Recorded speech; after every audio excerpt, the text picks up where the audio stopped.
and welcome back to the Roman Empire podcast. My name is Roman Cabanac, and today Will Tanner is joining me. And for his sins, Will is an American, but we're friendly to everyone on this channel. And we're going to talk about a variety of topics, including civilization, notably through the Africa of past. So, Will, thank you for joining me. Yeah, thanks for having me on.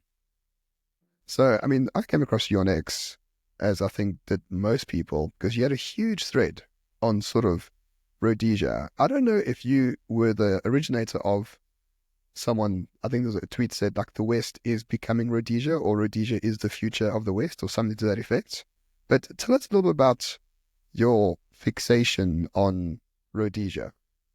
Yeah, the that thread did very well. I'm certainly not the first to talk about America in relation to Rhodesia, but I do think it was dying out some, and I helped repopularize it, which is a good thing, and others are building on that. My fixation through I've told this story before, but I thought Eric Prince was very cool, and through him found Soldier of Fortune when I was like in my mid-teens, probably like 12 or 13 or something. And Soldier of Fortune magazine famously had a lot of involvement with the Rhodesian effort to fight the terrorists. And so as I read about that and then eventually found Ian Smith and read his book and kind of some similar stories, I realized it was very relevant to America. And there are a number of countries like that. South Africa is, of course, relevant to America. But Rhodesia, my fixation on it particularly is because it's an Anglo country. It was really through and through. It was a very Anglo. And so living in Virginia as I do, or coming from the Southeast as I do, that British influence, or that Anglo influence is very strong here, particularly in the rural areas rather than the larger cities. And it's just something I could relate to. I could kind of see the fate of Rhodesia tracking where I grew up and could see I think the same tendency towards, wanting to believe the best in people and kind of having this progressive Whiggish view of history where things are getting better, which is stupid, but I think it's very much part of the Anglo character, kind of has been since the English Civil War. So it's just it's something I could very much relate to culturally and see America's history very well in the lens of, which I think makes it perhaps more useful than South Africa for Americans in understanding, where some of these policies go wrong, because it's something we can very easily see ourselves in. I've often made the claim, and for those who are listening for the first time, I myself am South African, living in South Africa at the moment. I often made the claim on X and in other areas that South Africa in some ways is 30 years ahead of the West, assuming the West carried on with its sort of deindustrialization, DEI agenda, for the lack of a better term, where you basically you lose your meritocracy, you lose competent people within the machinery of the state, and then you allocate positions of power to people who don't belong there, or for things that are outside of their competence, and the state falls apart very, very quickly. It's like bankruptcy, sort of slowly and then very quickly. So in South Africa, it's the same thing. So we had a democratic election, I use the term loosely, in 1994. We've had the same political party running South Africa. The first 10 years were relatively okay. The next 10 years were extremely bumpy, but the precipitation of the decline has been so massive the last 7-8 years, in terms of there's no water, to major cities. There's like electrical blackouts all over the place due to this policy and this notion of appointing people who are not fit for purpose in the state. And I think if America carried on with like that, it would have been relatively similar to South Africa in maybe half a century. I think the reverse is here, of course, but I do think Southern Africa has very important lessons for the rest of the world in terms of what not to do. Yes. I think also the reasons why they ended up there, that documentary Empire of Dust about the Chinese trying to build a road in the Congo, I think is great documentary. Yes, fabulous. I think, even though the culture is so different and the situation is broadly different, Americans can relate to that as well, where the Congolese refuse to keep maintaining the mines because they see it as racist to do so. And they don't want to share that legacy of colonialism. America also has water problems, whether in Flint, Michigan or Jackson, Mississippi. And I think a lot of the reason they ended up there is because, like the Congolese, they see it as colonialist to maintain the pipes well. And you can it's not quite as blatant, but you can see it happening. So there are very many lessons we can learn from there. So, just as a South African on this side, we, as I said, we sort of 30 years ahead of most of the world in terms of the deindustrialization proposition, which is reversing in America. We are post Trump 2025 now. So, in South Africa, what we have done is, for the most part, those that can afford it, we have state-proofed ourselves Hmm. from state decay. So, my house, I have a borehole, I have an inverter and solar system. I basically don't need the state for much. The police are incompetent and hopeless. I've got lots of guns. I've got a 4x4 vehicle. I've got, I mean, everything. If you were to make a movie about me, you would think I'm living in a sort of Mad Max dystopia, but I've got a wonderful coffee shop 500 yards down the road, which I walk to every day. So, has something similar happened in America in the past 10 years? Has there been a sort of, I know you always had preppers, but has that Hmm. accelerated or not so much? Not really. There are two problems with America in that regard. First is that the prepper movement was always a very solitary thing, and to a little extent that's changed. But really, like for us, the preppers, whether the ones you meet at gun shows or see on TV, are much more like I'm gonna hide in the woods in my like hole I dug with my own backhoe and try and survive zombies or nuclear war or something. It's not really a state proofing movement so much as a excuse to buy like canned food and guns and wait for the apocalypse. Which I think is of dubious effectiveness. And then the kind of second issue is here it's much harder to escape the state. Like you can, build a well if you have enough land to do so. It's somewhat difficult to build even a pond because of Obama's Waters with the U.S. rule. And you can have a 4x4, you can have guns. It's just the state has such a larger capacity here.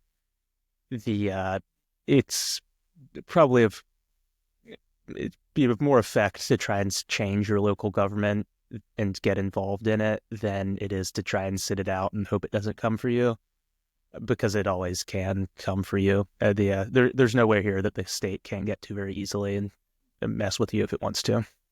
So it's a little bit harder to prep for its decline just because it's though it has declined in its ability to affect things, it still can if it wants. Yeah, whereas on this side, the ability to do things is basically almost non-existent to a large degree. So there were famous riots in 2021 in South Africa. 300 people died. They burned down, billions of rands, which is a few $1 million worth of property. And what actually saved a lot of those people caught up in those riots were farmers, suburban guys with firearms. I mean, Mm-hmm. the citizens came out. They blockaded roads. They shot aggressors. They protected and defended their domains. And within 3-4 days, that was completed. The riot was over. The army arrived a week later, but then on the way they ran out of fuel. So not highly effective for the most part. And I think that riot in July of 2021 has really fortified this sort of state proofing concept Mm-hmm. for South Africans. And the reason I'm talking about state proofing is that I'm fascinated with the idea of civilization. Like, how Mm-hmm. do these civilizations exist? What made them exist? How fragile they are. And in South Africa, I think we lost the entire concept of civilization completely since the 90s, for the most part. And I'm curious about what you think about civilization in general, but most importantly, what it is and sort of what are the attributes of it? What creates it? Mm-hmm. Well, I will get into that one sec just before I start because you mentioned the riots, and that reminds me of the Floyd riots in America, which caused, I think, similar amounts of damage, though here we just have more capital where it's not quite as noticeable. But people you saw, like whether it was Kyle Rittenhouse or that couple in Missouri that brandished guns to scare people off, they were quickly arrested by the state for doing so, even though they're well within the rights to act as they did. So it's just a somewhat different situation that limits action in that state proofing regard. But to get into the civilization question, I think I've made this point a few times on Twitter, but I think civilization is where you're able and encouraged to plant trees in the shade of which you'll never sit, but your great grandchildren will. So civilization is broadly the accumulation of capital, both social, financial, human, over time, and the ability to plan for that accumulation without thinking it'll be stripped away either by the state or raiders at any moment. Just the kind of the ability to look forward and hope for the future. Without being too present, I don't want this to be a show of like sort of present day politics. Look what Trump did type scenario. There's many other people who can do that for you, but Do you feel like there has been a turning point in the United States within the last 3 weeks, due mostly to the force of Trump? Yes. Yeah. I think if you look at it, Trump's mandate and some of what he's trying to do so far is to abolish the 20th century. And I think if you look at history, America, or not America, but civilization generally, and just the world, the Western world, was at its apogee in like 1880, 1900.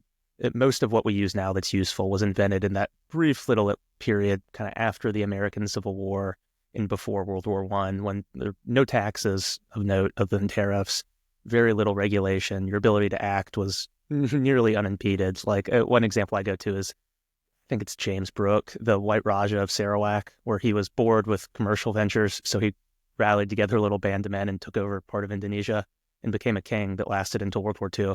And that's kind of like civilization. That's I think what the West was for a period. And it was very exciting. You could do things, you could plan, you could build. Whereas if you look at the changes that led up to World War One and happened with World War One, it was death taxes, which strip away your ability to plan because it's all just going to go to the state. It's income taxes, which just destroy your ability to build because it's all going to the state. And it's regulation, which impedes any activity, no matter how small, because the state wants to control it minutely. And that only accelerated throughout the 20th century. Death taxes in America and England reached 90%. Income taxes did as well. Now you can't even dig a pond in your backyard or on your own farm because the state will come and crush you if you do so. It's collecting rainwater, which is illegal on a grand scale, which is insane. But Trump, I think, is pulling back a lot of that. He's very anti-income tax. He's anti-death tax. He's anti-regulation. So we'll see how effective he is in stripping it away. But I think, like, if you think about it, it's that, like, scrubbing away the different layers of paint that have accumulated. And in doing so, we're getting back to civilization. Because what we saw over the 20th century was just this demolition of all the different impulses and behaviors that had really led to the flourishing of post-Rome Western civilization. Yeah, yeah, I really like that sentiment and the way you describe it. I think someone said on X. I mean, I reference X a lot because I think it's the best place in the world Right. to learn things. And someone said like the post World War II consensus is now basically being destroyed right before our very eyes. And I've read a lot about the war itself, about the previous war, but the post World War II consensus, I think people can't really conceptualize it in sort of a real way. And I myself only read that a few days ago. If you could conceptualize the consensus post World War II, how would you describe it? I understand you said taxes and regulations, but in a real sense, what were the things that made the 20th century sort of a dead century? Yeah, I think when people say the post-war consensus, they're conflating kind of two different issues. One is the actual kind of post-war international politics, which effectively made war illegal unless given its blessing by the UN, which is why you see all these weird conflicts like the dirty wars in South America or Vietnam and Korea, where on both sides there's not really honesty or purpose about it. It's just seeing what you could get away with, and it kind of leads to this long, random fight. So I think that's fading away just because it doesn't work. It's hard to accomplish anything if you're always going to have some hectoring school marm over your shoulder shouting at you. But I think that's somewhat limited in scope. I think, and that's really part of what the post-war consensus was. And related to that, there's the whole genocide issue, which I think people really cared about for a few decades, but now I don't know. We'll see. I think the kind of clash of civilizations that Samuel Huntington mentioned, where it's or wrote about, where it's Christendom fighting the Muslim world or East versus West, and all these civilizational fault lines, kind of diminishes our capacity to care about some of the atrocity issues. Like I very much doubt we'd see an intervention to stop civil war in Serbia again, on at least on genocide grounds, because no one really cares about that. But so I think that post-war consensus is just falling apart because it's not effective. I think part of what people lump into the post-war consensus is the American civil rights movement and caring about it. So in America, of course, we had Andy Young, Martin Luther King, all the communist-backed people that really tried to destroy what was left of America after FDR. But you saw that applied internationally. Of course, in Rhodesia, one of the men leading the charge against Rhodesia was Andy Young, who's a U.S. civil rights guy. In South Africa, Mandela, the communist terrorist, took on the kind of civil rights garb and promoted himself as a man of peace or whatever, which is just insane. But I think that only happened because of the American civil rights movement, kind of the ideology surrounding it. And then, of course, in Europe, you have the Windrush boat landing in Britain and depositing Jamaicans there, which is led to rape gangs covering up England's largest cities. And you see the same in France, the Muslims. So it's just this lens of a racial egalitarianism that never really existed before and is kind of odd, and that it's about homogenizing the world into this, either mass worker or welfare recipient that kind of fits in the lens of the FDR world, but with race applied, which is a very odd thing and makes no sense. Like, why does the Congo need gay rights movements? Or, why why is USAID publishing transgender children's books in Peru or funding atheism in Mongolia? It's pure nonsense, but it's really built on this bedrock of, Martin Luther King's I Have a Dream speech, which is pure nonsense if you look at what he actually supported. And I think that, fortunately, is crumbling as well, because people just see it for the lie it is. Like, we'd rather have SpaceX get to Mars than have endless Great Society welfare programs. And to get to Mars, you really need to demolish the mythos around the civil rights movement. So I think we're seeing the crumbling of both things, but I do think they're somewhat separate issues. This is what I love doing podcasts, because this is fascinating. I mean, I understand what you're saying and the concepts, but the way you tie them in together is like, oh wait, yes, of course. Like, that inference is so obvious, one that I'd never made before. And if I look at my own country, South Africa, since 1994, since the fall of apartheid, and we had a democratic election that no one can truly say was free or fair because we couldn't count the votes. I mean, the entire premise of South Africa since freedom has been the sort of human rights continuum, really, of the civil rights era, as you do say, and it has led to utter, well, rubbish, for the lack of a better term. Like, it has destroyed South Africa, because, I mean, if everyone is just equal, like, everyone's just equal, that's just something that you have to accept. And then when we try to put in a system that's naturally hierarchical, sort of naturally predisposed to competence, we're not able to really explain it in any other way other than the system is unfair. But actually, the system is fair. Like, your inputs are unfair. Yes. I think, Rhodesia, one reason I go back to it is because it's the prime example of that. There wasn't apartheid like in South Africa. It was just a voting system that really had hierarchy at the root of it. So you had to have, I think the equivalent is around 60,000 2024 US dollars in Rhodesian property to vote. And of course, more whites qualified than blacks, though plenty of blacks qualified. And the world saw that as racist because it was a disparate impact outcome, which disparate impact, for those who don't know, was made illegal in the United States, which is the lack of any racial exclusionary or discriminatory intent, but the outcome of it, even if the test or whatever the process is entirely fair and non-discriminatory, which is insane, because then you can't test for competence or talent because it's effectively illegal, which is insane. But you see that applied to Rhodesia because, well, more whites are voting than blacks, and there are fewer whites overall than blacks in the country. So this country is racist because of disparate impact, which it really doesn't work. It leads to the worst outcomes. And you see Sorry, go ahead. No, I was just one more example where you see, like, this mindset doesn't work for things. Like, if you told, the Romans famously had problems with the Germans, but if under Augustus you told them, well, no, you have to let the Germans invade your country because they have the same rights as Roman citizens, they would have said, well, that's utterly insane. Of course, we're not going to do that. Whereas now, when you have 1 million Venezuelan gang members pouring across the border, and you're told, well, you can't deport them because they have the same rights you do as an American, despite being essentially sent here as a biological weapon by the communist state in Venezuela. Of course, that doesn't work, but it is really part of the civil rights movement because it's this global egalitarian mindset. And just to drill down into Rhodesia quickly, okay, it's called Zimbabwe now for all of those who are having heart attacks, but it was called Rhodesia back then. I think we need to dispel the underlying myth of all of these things, especially in the sort of post-liberation Africa. A lot of these things were not organic liberation movements wanting to get out under the yoke of the oppressive white colonial power. Like, that is bullshit on stilts 101. What it was actually a fight between two great aggregate powers of the decade or of the century, and it was basically communist-funded terrorists fighting against a government. It was an invading force of people with an ideology of brutality and genocide against a government. Like, that's literally what it was. But we must get rid of this idea of, like, it was a liberation. No, it wasn't liberating anything. It wanted power for itself at all costs. Mhm. Yeah, you can track it in terms of, what rights are respected in Rhodesia versus what rights are respected in Zimbabwe. And the answer is that in Rhodesia, pretty much the rights that matter were respected. You could defend yourself.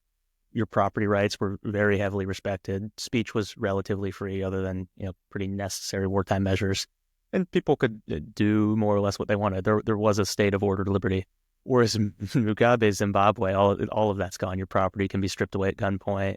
You don't really have any right to defend yourself, particularly if it's the state or it's thugs attacking you. There's no free speech. You'll just be thrown in jail if you criticize the Mugabe regime. All the things that we associate with Western civilization were utterly stripped away by the supposed liberators, which, I think helps dispel the myth that they were actually liberators. I think it does help dispel the myth, but it's funny, like when the fighting goes on, everyone is really concerned about it and they talk about it often. But then when the side that wins, as all of a sudden, like, it gets forgotten. Like South Africa was never in the news for the past 20 years until this week, because Donald Trump chose to speak about it. Because I think this South African exceptionalism, this idea that it's the miracle of democracy in Africa, which was bullshit from the start. This exceptionalism is the South African government is finding out after the fact that everyone else knew that this was bullshit 10, 20 years ago now. But no one has caught up until very much this week. So it's strange that they focus a lot on the so-called oppression of the previous regime, but they don't focus at all on what happens after that, once the fight is won, so to speak. Right. Well, there's the common refrain that goes around X, Twitter, that everyone is a blood and soil nationalist for the state he actually cares about, and it's normally brought up to talk about like Mexicans inside the United States that just hate the United States. But I think it also comes up ideologically. Like everyone pretends they hate discrimination, but really it's only the discrimination of the group they care about or identify with that they care about. And if that group's doing the discriminating against a group they don't particularly care for, they're completely fine with it, which is why, America, up until Trump, who has really gone after the DEI regime, America has just been ruled by DEI since Eisenhower, if not earlier, kind of this civil rights mindset. And so, of course, America will stand against South Africa because South Africa stands for hierarchy rather than for egalitarianism. And any discrimination done in favor of hierarchy is bad, whereas any discrimination done to destroy hierarchy is seen as an egalitarian good. Yeah. But I think we're coming to the end of it. So, I mean, what are your predictions for the world? It's early. I know it's early, but it feels like we are at the tipping point of a revolution for us for the first time in my lifetime, and maybe for the first time of the previous 80 years, 100 years even. What are you seeing happening? What should we look out for that determines whether the tipping point is reached, where we can go towards another, space-faring, energy-abundant civilization, notably in America? Right. I think there are two things. One is domestic for America, and the other is more international. I think internationally, what will matter for Europe, for South Africa, for really anywhere that wants to throw off the yoke of these DEI regimes is, if the first one does it, so if England decides to expel the Pakistanis, or the Western Cape decides to secede from South Africa and successfully does so, not necessarily that it should, just theoretically were it to do so. I think if Trump sent, either at the behest of the United Nations or just on his own initiative, an aircraft carrier to stop that from happening, as the U.S. has long done in cases of this, or sent the CIA to overthrow the government, as happened in South America and Southern Africa because it's racist or whatever. I think then you have the indication that this isn't ending, that, if South Africa is kept together by the force of American arms, that the DEI thing is continuing. Whereas if it's allowed to happen and America doesn't care, the CIA doesn't show up to cause chaos, or an aircraft carrier doesn't show up to bomb you into submission, then I think it's game over for the world globo homo DEI regime. And suddenly you'll see huge political change in Europe, huge political change in kind of South Africa and related countries, where the competent people that know they can achieve things in the absence of America's kind of critical race theory dominated foreign policy will suddenly flower and just deal with everything. Britain, France, Germany, all their problems are very solvable. That's why Russia doesn't have them. It's just that right now they can't solve them because America has been keeping its boot on their neck for so long. I think in America, oh, sorry, I didn't interrupt. if you have No, some. no, no. Tell me about America. Then I want to talk to you Okay. about how America controls Western Europe because people don't Yeah. understand that concept either. Okay. So, and then in America, I think what you'll need to see for Trump style government to continue is kind of like what you saw with Jefferson in the Age of Good Feelings or Andrew Jackson and kind of the governments that followed him, which is this intense flourishing of kind of economic success and related activity. Because I think in the absence of DEI, America would be somewhere like Singapore, but on a continental scale, where it's just this intense flourishing of anyone with talent building wealth incredibly quickly, which is, we saw that under, say, the McKinley presidency, where tariffs were erected that let American industry flower. And it really succeeded. And we created more per capita wealth than had ever been seen in the history of the world. It was just an incredible period of a couple decades. Similarly, you saw America rise to preeminence after Jefferson because there's this flourishing of national capacity. And under Jackson, once we got rid of the national bank, we really built on that as well. So there are these periods of a couple decades where so much happens at the start that's quite good that just the legacy of that continues for decades afterward and lets the successors of the first guy build on his success. So I think if Trump manages that to some extent, or over, say, this next 4-year period, America really becomes America again. We see this ingenuity and this economic wealth and just the per capita wealth creation like we saw during the mid-Gilded Age. I think that would be the sort of thing that would lead to Trump having successors, whether it's J.D. Vance or someone else who follow in his ideological, for lack of a better word, footsteps, or at least continue in the same vein of him, kind of like Van Buren and Polk followed in Jackson's vein. And we'll just see this continued success that really helps establish the end of the DEI regime and the creation of something more American. But we'll have to see how it plays out economically. No, we will have to see how it plays out because obviously Elon Musk was born here in South Africa. I mean, he's much more American than anything else. But I think if I read his biography and like his whole thing is like an idea. And the idea is, why are we limited to this world, this Earth, right? We should be planet-faring species, would be multi-planet-faring species. We should be able to go somewhere else and live there or take the resources or something like that because humanity is great. Humanity needs to expand and the Earth is limited in essence. And funny enough, the limitation of the Earth is a sort of, this is a leap of faith on my part, but bear with me. It's sort of, that is why Trump had to kill the neocon movement, right? Because the neocon movement was basically, Earth is fixed pie. We need to control as much of the pie as possible for the benefit of America, all the while causing untold misery to millions of people that we don't know exist for the most part.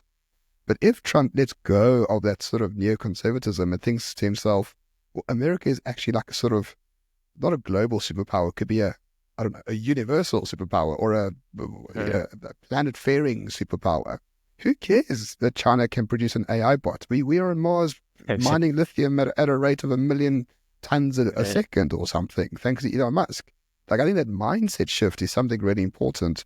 And I think that is what Musk brings to the table. And that determines the future of civilization, so to speak. Do we need to be planet-faring? I don't know. But I think if we need to have a golden age, a new golden age of civilization, can we do it only on Earth, or do we need to go somewhere else as well? So this is an interesting question because it kind of gets back to the root of European civilization.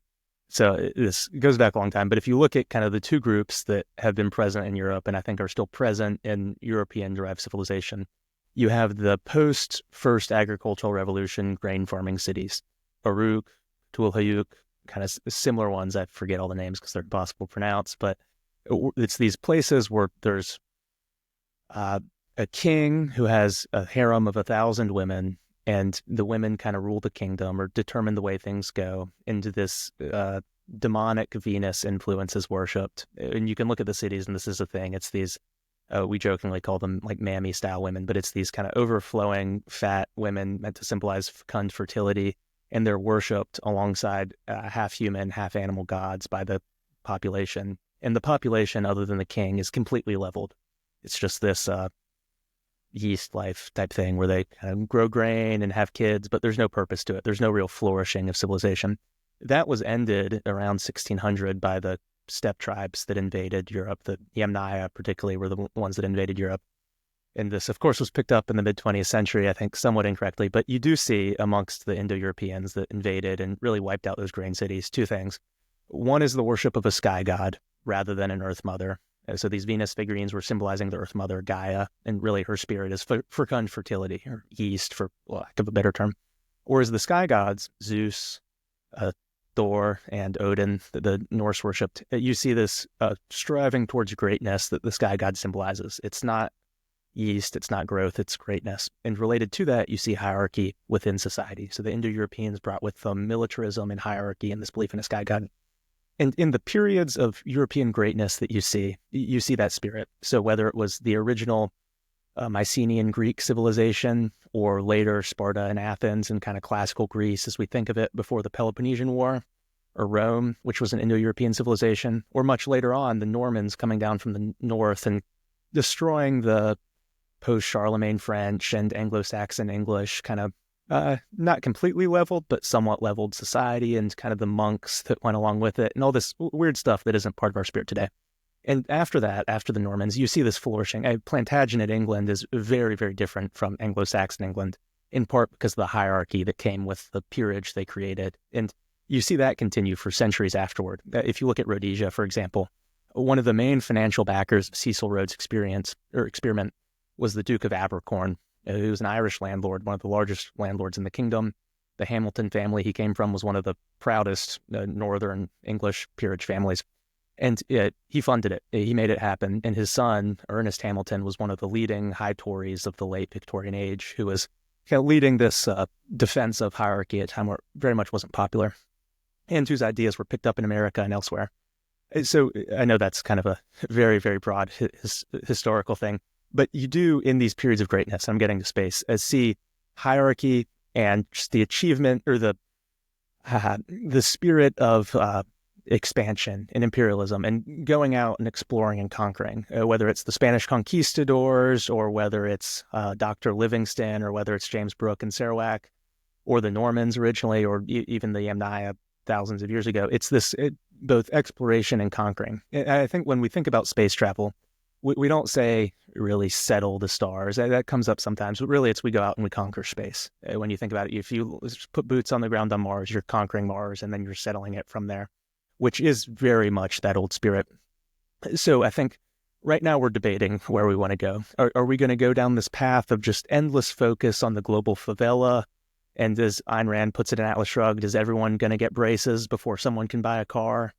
Or are we going to care about like whether there are tin roofs in the Congo before we can go to Mars?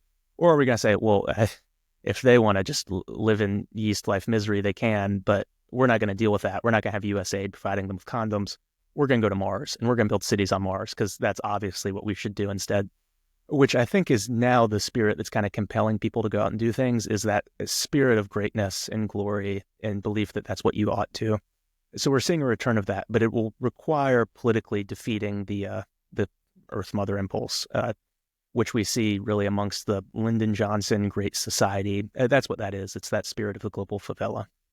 So we're fighting that, and we need to see which way it goes. But I think we're leaning towards glory.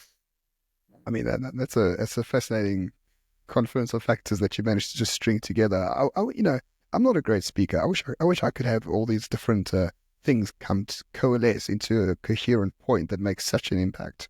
Nice. Well, this is why I have you on. This is really important for people to understand. Ignore Israel. Ignore Yes. Ukraine, Russia. Who cares about deep sea costing $5 to make? That's also part of it. You mentioned Israel. Reminded me. You mentioned the neocons earlier. If you look at the neocon movement in America and from where they came, originally they were Bolsheviks and they kind of became conservatives. But a lot of them, really the overwhelming majority, were Eastern European Jews who fled to America because of the czars and the various pogroms and Cossack raids that hurt them, hurt their families. And so they hate Russia with a passion. They still do. So when you see Victoria Nuland or Kagan or Bill Kristol, the others, it's not really like they never really hated communism. They were Bolsheviks. They still, they care about Palestine, kind of. They love Israel. They hate Russia, and they hate Russia because of the czars. So it's this centuries-long feud and this backbiting and sniping that I think really characterizes favela civilization rather than like glorious civilization.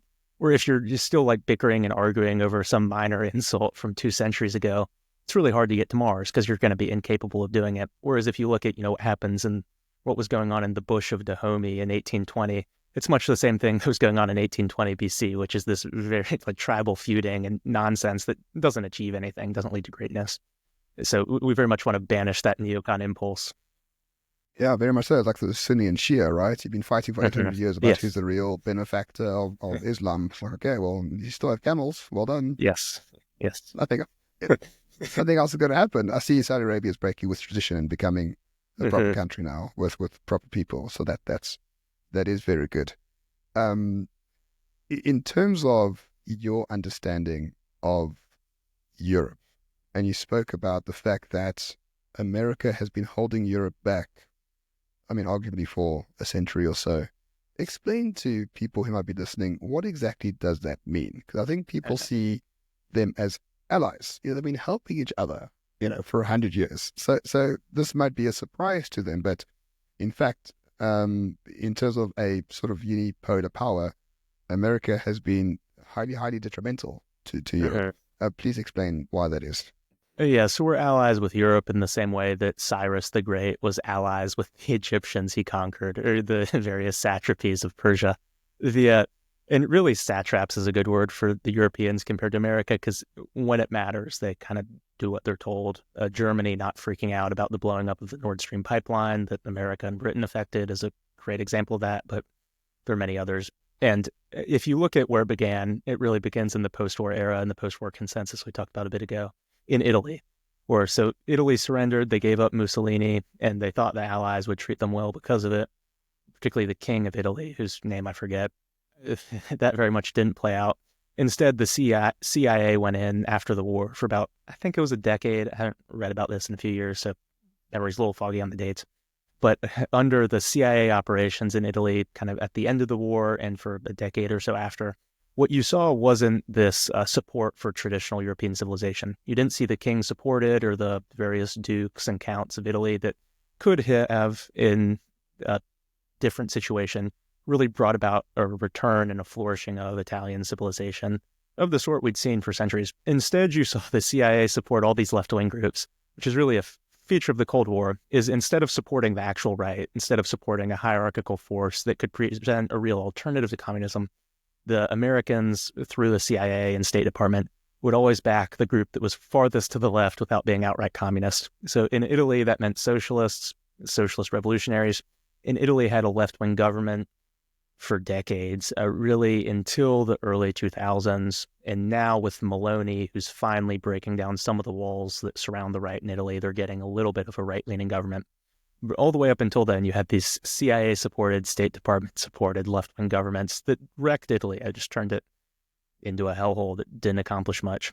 So you see that in that little case, which Italy's a little bit smaller, so it's easier to see and understand.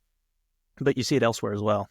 Britain, Germany, France, all these policies that don't support them, certainly don't support national greatness or the flourishing of either their nation-specific civilization or European civilization generally. Instead, you see things that aid America in its conquest of them and feeding off of them, whether in Britain, that's really the promotion of the banking establishment for the purpose of liquidating some British wealth. And you see that in the death taxes of Attlee, the nationalization that really swept off English industry. It swept it off the board, where America was preeminent because England, which survived the Nazis pretty well, and they had some bombing, but they still had steel mills, they still had coal mines.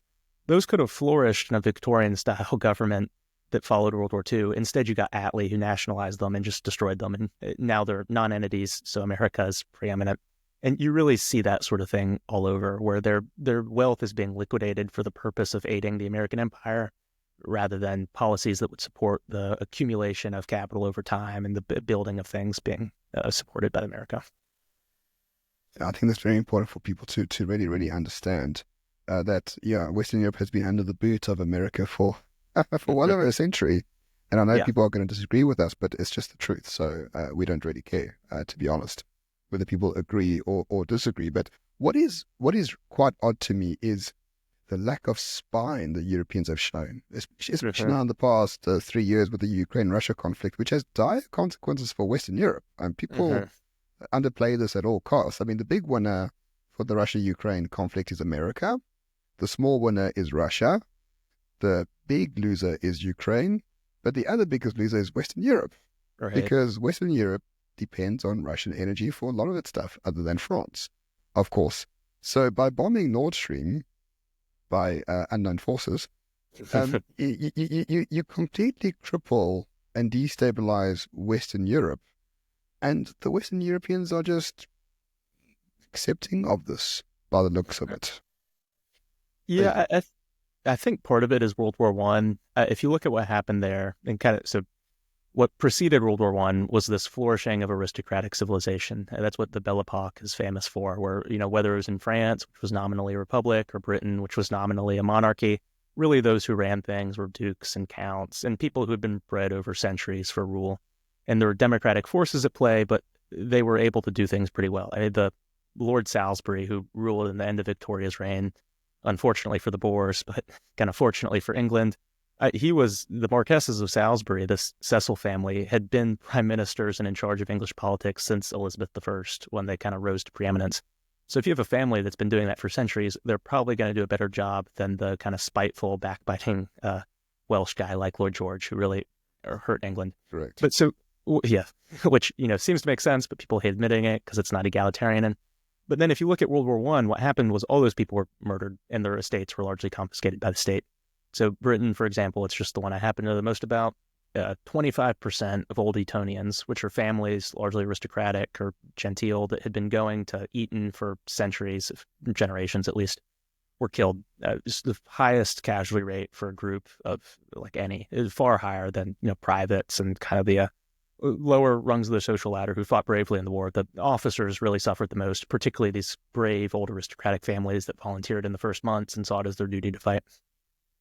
And then when they died, because of the death taxes that Churchill and Lloyd George had foisted on the landed establishment, their estates were confiscated really by the state for tax purposes. So all these families lost their wealth through taxes and lost their lives in the war. Often multiple generations did, which obliterated the ability of that group to rule, because it didn't just lose a quarter of its men, it really lost all of its best men, because the sort of man who volunteers immediately to go fight in a titanic conflict like that is really the best a society has to offer, and they were all killed.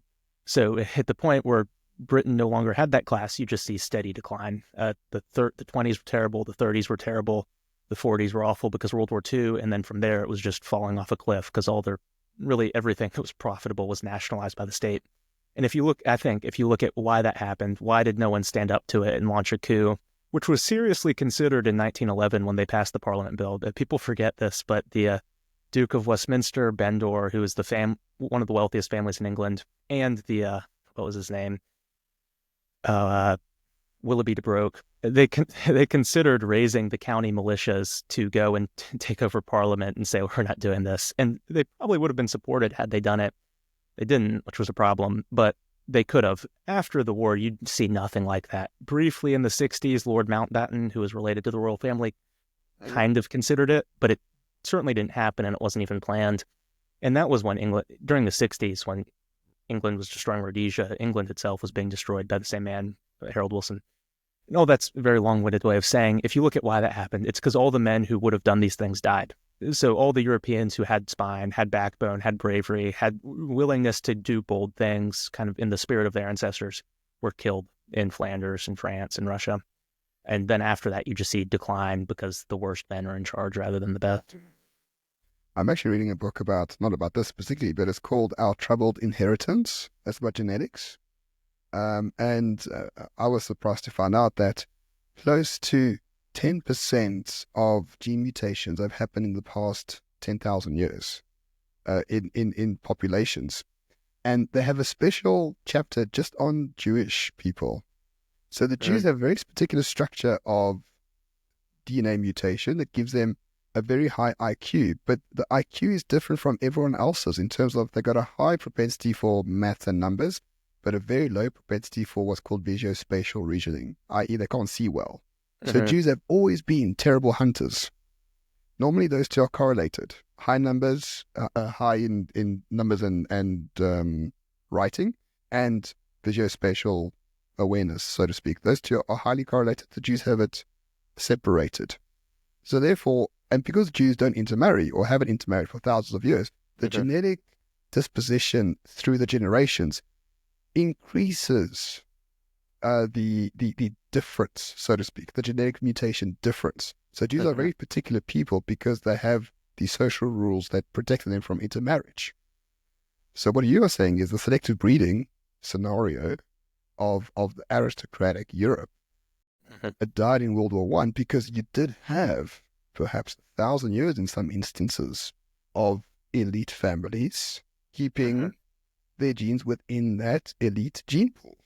So Right. they were often much better genetically, culturally, wealthily, whatever, spiritually, better people than everyone else, Well, solely due to the social structure and yeah. genetic mutations inherent in them.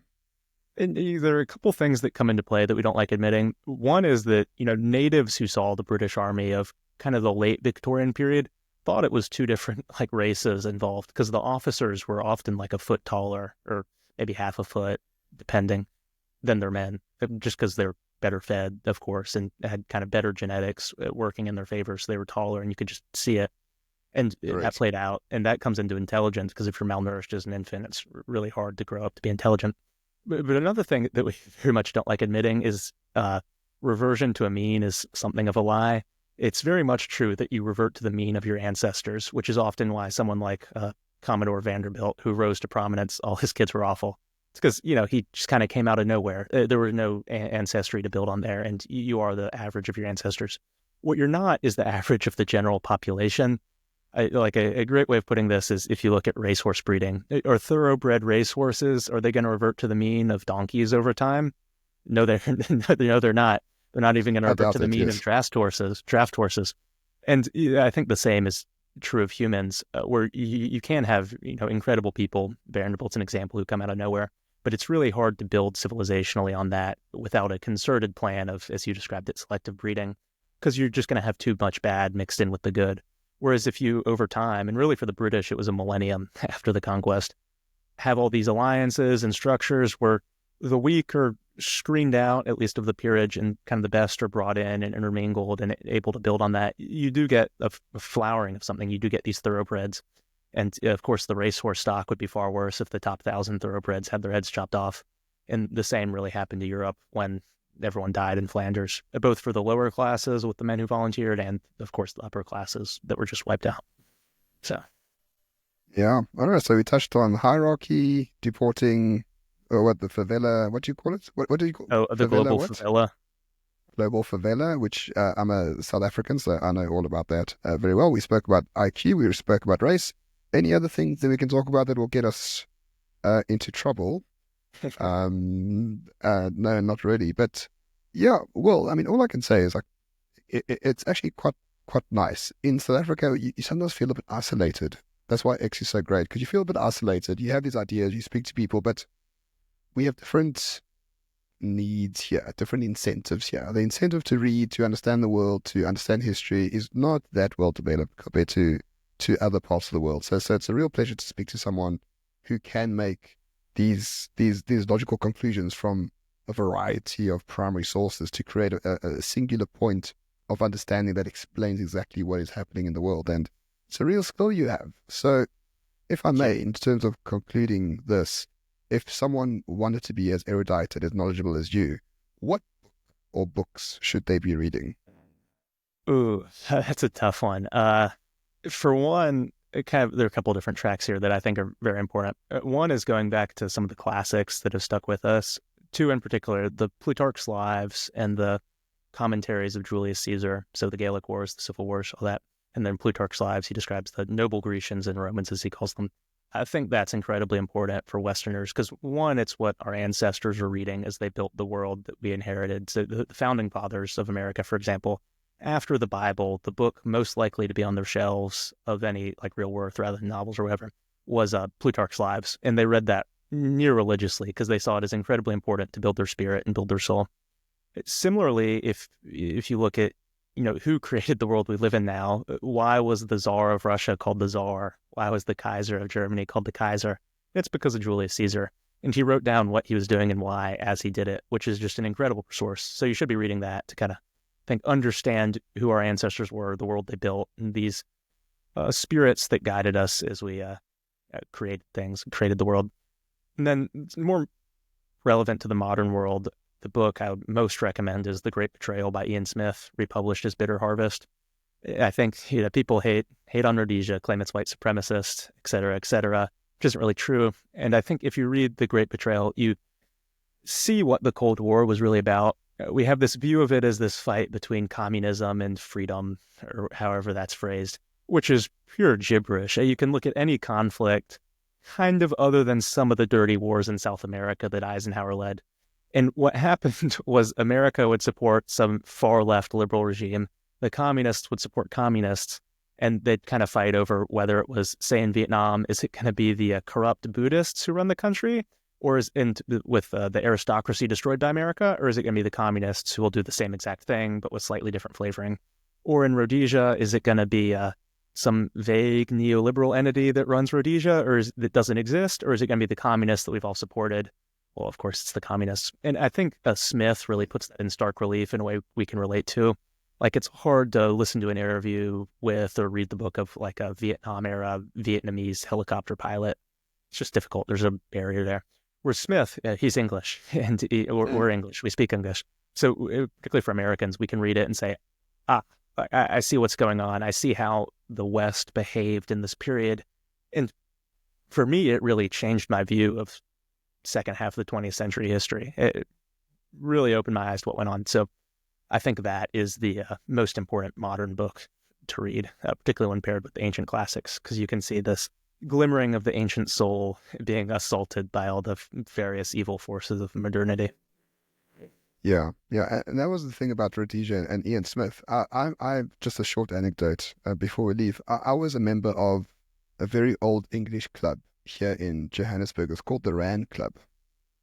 And the staff at the Rand Club have been there for close to 40 years. Old black gentlemen. They've been here. They met all the apartheid presidents. They've met every dignitary under the sun. And I asked, the one chap was called Wilson, and I asked Wilson, you've been here for close to 40 years, since 1961, I believe it was. This was 2021. And I said, out of everyone you've met, who was the best person you've ever met coming through the doors of these club? No hesitation. Ian Smith. Zero hesitation. He was a gentleman. He was a great dresser. He treated everyone with respect. And he always remembered your name years and years and years later. Wow. Yeah. I might add one more thing on that note, one more book to read, or kind of author to read.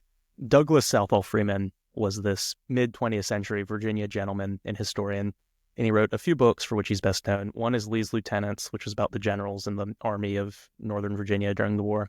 Second is his biography of George Washington, which the condensed version is a little easier to manage because it's not 7 volumes. And then there's his history of Robert E. Lee, which is 4 volumes, a little bit easier to handle than the Washington one. And altogether, really any of those individually or altogether, they provide this picture of civilization that, kind of like Rhodesia, is completely different than anything we have today, and had a lot of peculiarities and benefits that we've forgotten about. So if you look at, say, the Northern Virginians, or just Virginia generally during the war between the states, it's presented as this awful slave society, which might be true of Mississippi, wasn't really true of Virginia. Certainly the slavery there was no worse and was probably better than the industrial slavery in the North. And the flourishing that occurred under that, at least for the whites, it's this just different world. It's hierarchy, duty. One example I made when talking to someone recently is that Lee, when he was writing his after-action reports of who did what, when, and why, he never said, General Jeb Stuart did a good job in fighting off the Yankees. He would say if he performed bravely and if he did his duty. And duty was really the key word that Lee's life was about. And that's what that created. And it's something that's completely lost now. Like, who is asked if a Washington politician or South African politician has done their duty? It's never asked. And it's because no one does their duty. So I think it's important to remember, because if you look at, what England was like then, or what America was like then, at least in the South, and kind of who built Rhodesia, who did these things, it was people focused on doing their duty and living up to the ideals set and standards set by their ancestors. And that was murdered, along with a lot of other things related to hierarchy in the late 19th, early 20th century. But Freeman writes about it very beautifully, so it's easy to read and understand. and I think extremely important. All right. Well, that's homework for me as well. Never heard of Mr. Friedman, but I certainly will do so. Will Tanner, you can be found on X. I've linked everything below in the show notes. I highly recommend that all of you do follow him. He's one of my favorite followers, so take this as an endorsement. Will, thank you so much for joining me on the Roman Empire podcast, as to being the inaugural guest, the first one, and hopefully the first of many in time to come. Thanks for having me Thank on. you again. Yep, thanks for having me on. Appreciate it.